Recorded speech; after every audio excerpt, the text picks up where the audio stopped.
Hey, I want to say thank you, first of all, that you're taking the time to watch this video. I'm excited to share some updates with you guys about our vision for our church and where we're headed in the future. I shared a lot of this a few weeks ago at a Vision Night event that we had right here at FCC. And so I'm not going to get super lost in details here, but man, we shared some exciting updates about plans that we have for renovating things on this campus. And some of that work has already begun in our kids ministry spaces. It's already starting to look great down there, and I can't wait until you get to see the finished product. And we've got plans even beyond that space to give things kind of a fresh look and feel around here on our current property. And then I shared some updates about our discipling pathway and how we're going to be more intentional than ever before at making disciples who make disciples, at helping people take steps and grow in their faith, at leading people to Jesus and helping them go all in as a disciple and a follower of Jesus. And I'm really excited about that stuff because I think it's going to transform what we do as a church and make us more effective than ever at building the kingdom of God. It's going to be awesome. But I shared one really big update, and really the reason for this video is to recap some of this stuff for you. So let me set the table with this. Our vision as a church is to help people find hope, experience community, and live with purpose. We want to do anything we can think of, anything short of sin to make disciples of Jesus. We want to lead people to Him. And man, sometimes we're going to do things that are going to seem outside the box, maybe even seem crazy to some people. But that's the example that's been set by leaders here in this church for well over 100 years. And it's that example that we continue to follow. And even more importantly, we continue to follow the example of Jesus because He did things way outside the box, and we want to do what He did to be good at leading people to Him. And so we said we want to be a church that reaches people, and we want to be a church that multiplies in every way. We want to multiply disciples. We want to multiply small groups. We want to multiply locations. Here's the deal. Within the greater Canton area, there are about 261,000 people who have no connection to a church and no involvement with their faith. That's a lot of people who would say faith is not an active part of my life. And just to be honest with you, that's not okay. I'm not okay with that. And I hope you're not okay with that. I hope that bothers you. I think that's something that should make us uncomfortable. And as one author puts it, it's like a holy discontent we feel that there are that many people who are living without hope in their lives and without Jesus at work in them. They're not living out their true purpose. And man, as a church, we have a big job to do. We have a lot of people to reach. And when you think about that in terms of the greater Canton area, not just where we currently sit here in kind of the Washington Square part of North Canton, there are people across our city who need Jesus. They need His hope. They need His grace. They need His mercy. They're searching. And listen, we have what they're looking for. We know where they can find it, and it's only in Jesus. And so, man, it's on us. It's our job to reach those people and to connect them to Him. And so we said, if there are that many people across our city who still need Jesus, we've got to do something about that. So about 5 years ago, we came to our church and we said, look, we think that God is calling us to be a multi-site church. That's one church that meets in multiple locations across our city. We didn't really know what it would look like. We didn't really know when. We didn't know how. We had so many questions, but we just felt this undeniable call from God that we should put other locations around our city where we can do what God has made us so good at to reach more people. And I want you to know this. It's about building His kingdom, not our castle. I don't care if people know our name. I don't care if they know my name. I don't care if they know your name. I don't care if our church is a church that other churches come to learn from and look up to, or if we're just here being faithful in our city. Like, God can use us any way He wants to, and I'm good with it. But I care about one thing, and that's that we build the kingdom of God, that we make disciples, and one day when I stand before Jesus and you stand before Jesus and He says, how did you invest the one and only life I gave you? We'll have a really good answer for that question. And it's going to be, look, we did everything we could do to build your kingdom.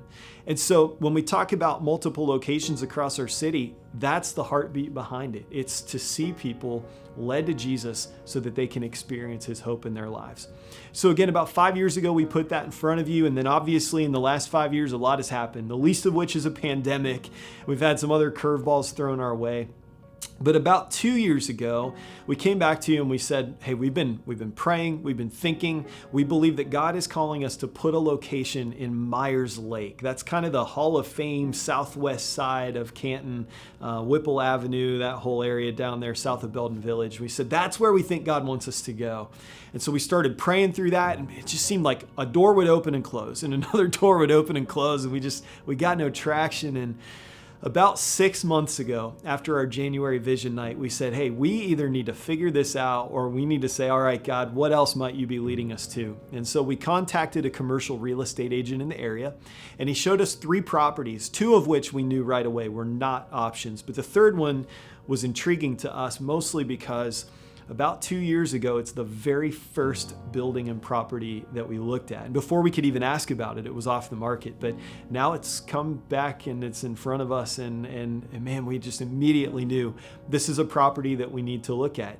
And so I was so excited to share with so many of you at Vision Night a few weeks ago that after a lot of prayer, after a lot of conversations with professionals, attorneys, real estate agents, inspectors, all kinds of different people, talking to people who've done this before, man, after all that due diligence, all that prayer, all the time discussing with our leadership and with many of you in the church, I am so excited to tell you that I can confidently say that our Myers Lake campus has found a home. In fact, at the time I'm recording this video, we have a signed contract and we are moving forward with the purchase of a really cool property in the Myers Lake part of town. So I want to tell you about it. It's located in the Myers Lake Plaza, right on Whipple Avenue, perfect location. About 19,000 cars a day drive right by, and we'll have like 300 feet of frontage on that road. So it's excellent location, super close to Route 77, really close to Belden Village, just exactly where we want to be in that neighborhood. We could not have identified a more perfect location. The lot is about 5.2 acres of property, so really good sized lot, about 200 parking spaces. And there's a building sitting on that property already that's about 32,000 square feet. Now the building is split in half and there's a commercial tenant that rents half of it. So we're looking at moving into the other half of that building to start this location. So a little less than 18,000 square feet we're looking at occupying. Now this originally came to us as a lease and just frankly, we couldn't have afforded it. It was just too much. But God's opened a really unique door with this purchase option and it kind of looks like this. And I'm going to give you some numbers, so hang with me a little bit here. And I even have some notes next to me here I'm going to look at because I want to make sure I get this all right. So the purchase of the property, the 5.2 acres and the structure that stands on it is $2.1 million. Now that alone is an absolutely incredible price. That is a God thing that this has even come along this way. Super cool opportunity that we have to purchase this place. So about $2.1 million. Now, some things you need to know. Number one, we are 100% debt-free as a church. Many of you know that part of that is we don't own our current campus. We rent this from a great organization that we have a super healthy partnership with. We don't own this place. We're locked into a 50-year lease here at a very affordable rate for what we have to work with, and we're so thankful for that partnership. But with all of that said, we have no debt. We're totally debt-free. We have about $515,000 cash in hand right now that's been given by many of you so generously and sacrificially to make this vision come to life. And you've given that over the past 5 years, and I'm so thankful for that. So when you put that money together with some money that's in our other cash reserves, we've got a total of about $1.9 million available. In fact, the exact dollar amount is $1.915 million available to go toward this project. Now, a couple things about that. We have set aside in our cash reserve a full 6 months of operating costs because we want to be wise stewards and we want to take care of our church. We want to make sure that we're thinking for the future. So we've said we're going to take enough cash and set it aside that we have 6 months, like if another pandemic comes along, God forbid, right? If anything crazy happens, we have a safety net and we're in good shape no matter what happens.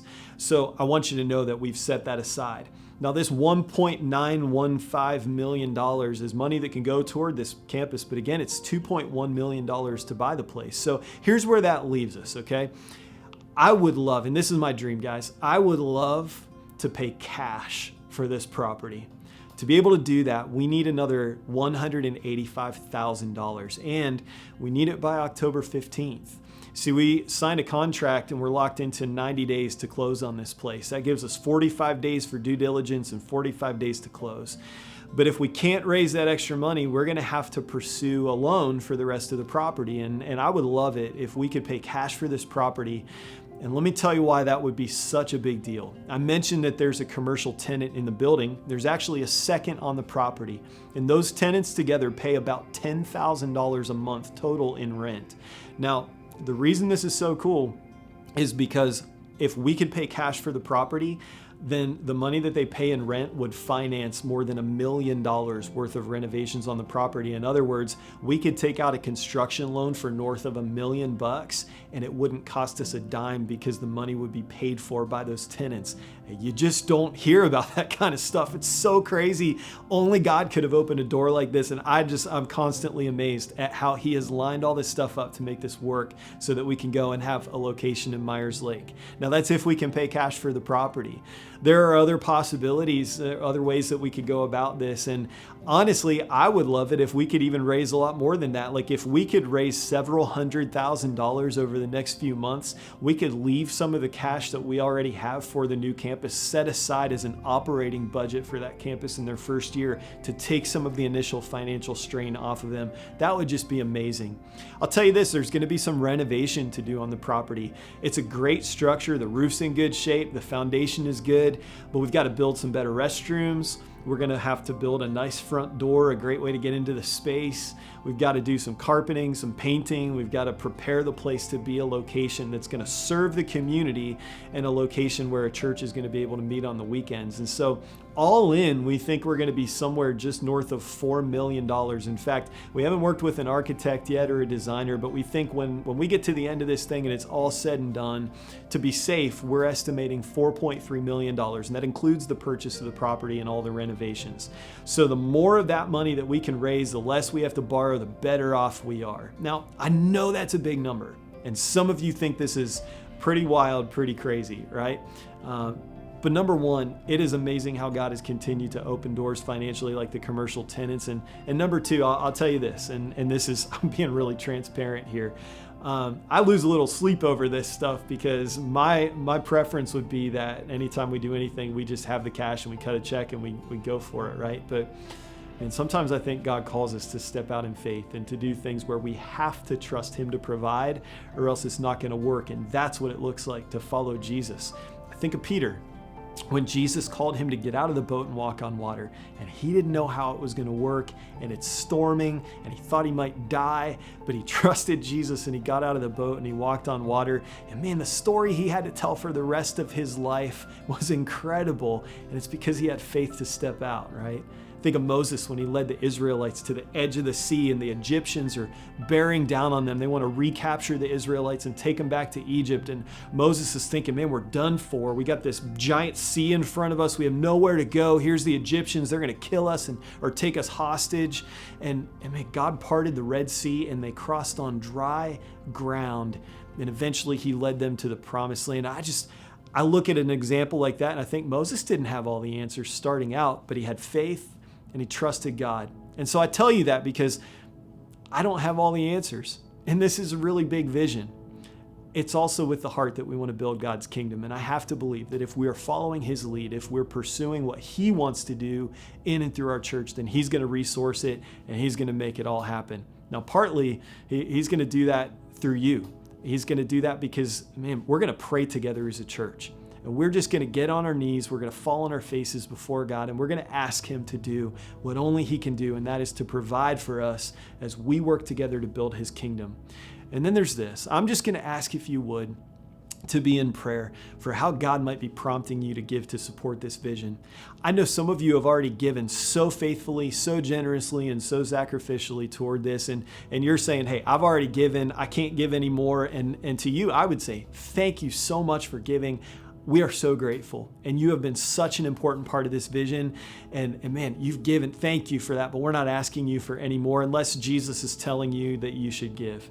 Some of you have never even heard this before. You're new to FCC, or you haven't been around for very long, and you're hearing this for the first time, and you're excited because you've wanted to be a part of a church that's moving and that's taking ground in this war with Satan. Like we're taking ground, right? We're winning people to Jesus, and you get excited about that. And so you're sitting there thinking, thanks for telling me about this because I want to be a part of it. What can I do? Well, again, we want you to pray, but maybe you're somebody that God has given the ability to be generous, and maybe you'll be a financial supporter of this vision. If that's the case, what I'd invite you to do is pray about it, take some time and think about it. And then I'm not asking you for a pledge. I'm not asking you to email me and tell me. I'm just asking you, give how Jesus prompts you to give. And you can do that in a couple of ways. If you'd like to give with a check, you can make it out to First Christian Church. And on the memo line, if you would just write in Chasing the Vision. If you want to give online, you can go to firstchristian.com/give. And again, when you go there, there will be some prompts to follow, and there's a drop-down menu. Just select Chasing the Vision from that drop-down menu. Or if you want to give by text, you can text any number to 84321. And again, just follow the prompts and give toward Chasing the Vision. Now, let me tell you the coolest part of this whole thing. And I saved this for last. All right, this is my favorite part, man. I know so many of you who've heard this are so excited about this. We were debating what to call this place because there's a First Christian Church on every corner of every city in Ohio, across America for that matter. And so it's like, what do? We move into a neighborhood and say, hey, we're second, We don't want to do that. And we don't want to be jerks and step on the toes of the other great churches. And man, there are some great churches in Canton. We're blessed in our city to have so many great churches who love Jesus. They're teaching the Word of God, and we want to be a partner to those churches. But here's what we know. We know that God has given us some unique abilities as a church, like our disability ministry. We have some talented, passionate people who make that such a vital and thriving part of what we do as a church.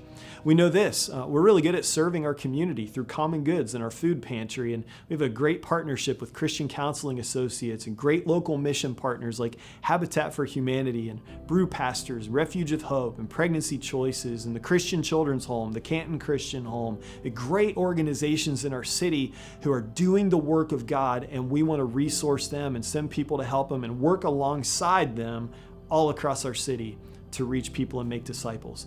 And so we had this thought, what if we don't call this place First Christian Church Myers Lake? What if we call it, you ready? I love this.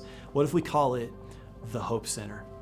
And the idea is this, when somebody is telling their friends, hey, I got some clothes, and their friend asks where they came from, the answer is, I got them at the Hope Center. When somebody says, I got food for my kids, where'd you get the food? The answer is the Hope Center. When it's, hey, I got into counseling, I've been trying, I haven't found a place, but I finally got in. Well, where? I got there at the Hope Center. Or it's, hey, I'm going to church Sunday. Do you want to go with me? And they say, where? Well, it's at the Hope Center.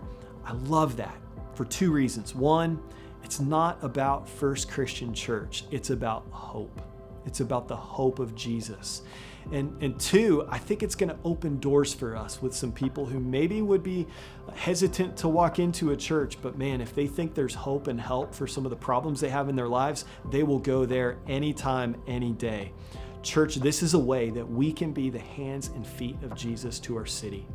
And so again, would you please pray more than anything else? Would you please pray and ask God for wisdom, ask Him to lead us, ask Him to open the right doors and send the resources and the people. Pray for how you might be involved. Maybe you live in the Myers Lake neighborhood and you want to be a part of launching and leading this campus. We're going to need people. And then pray about how God might be prompting you to support this vision work in some way or another. And here's what I know, okay? And I'll leave you with this. As I look back, I see the amazing things God has done here at FCC, and I'm so grateful. But guys, I think about what's ahead. I think about the work there is to do, and I have to believe God didn't just put us here to be in Canton. He put us here to be for Canton and to be for people, because Jesus is for all people. So if we follow His lead and if we are faithful, man, you better believe that God is going to do immeasurably more than we could ask or imagine, and it is going to be one heck of a ride. I can't wait to see what it's going to be like, and I'm so glad we get to do this together, because as great as it's been up to this point, and it has been great, listen, I believe with all of my heart the best is yet to come. So if you want more information, firstchristian.com/chasingthevision is where you'll be able to find it. We'll post updates. We'll post more info as it comes about. You'll get to see the campus. You'll get to see renderings, all those things. We're building it right now. So stay tuned. And thank you right now for the ways that you're already rallying around this important work that we're going to do together to reach people for Jesus. It's going to be awesome, and I'm so thankful for you.